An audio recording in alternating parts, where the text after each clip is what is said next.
Hello and welcome to the Global Insights with Vikas Jasra.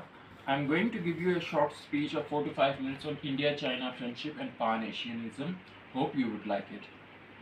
India was amazed and overwhelmed to see its Prime Minister Narendra Modi visiting Tianjin, China to attend the 25th summit of the Shanghai Cooperation Organization, which turned the tide of the Western hegemony, especially that of America, over India and the world.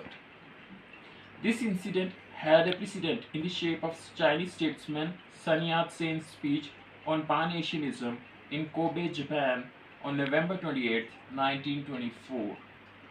In this speech, Sun is appreciating Japan's victory over Russia, a European power, and also defining the principle of Pan-Asianism.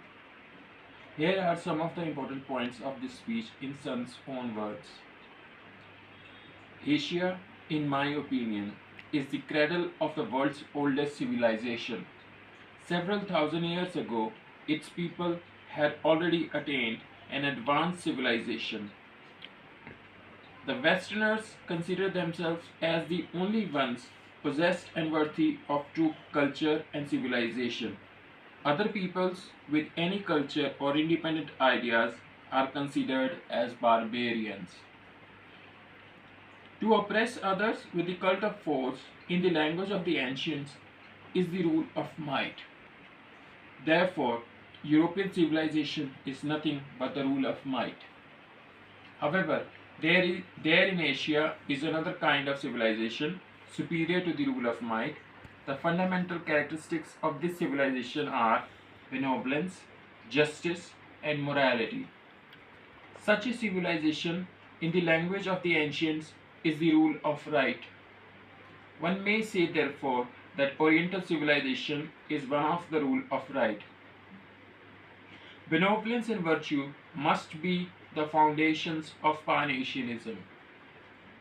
With this as a sound foundation, we must then learn science from Europe for our industrial development and the improvement of our armaments, not however with a view to oppressing or destroying other countries and peoples as the Europeans have done, but purely for our self-defense. Also, at present, there is a new country in Europe which has been looked down upon and expelled from the family of nations by the white races of the white Europe. Europeans consider it as a poisonous snake or some brutal animal and dare not approach it. This country is Russia. And why is it treated like this? Because Russia insists on the rule of right and denounces the rule of might. She advocates the principle of benevolence and justice and refuses to accept the principles of utilitarianism and force. From this point of view, recent Russian civilization is similar to that of our ancient civilization.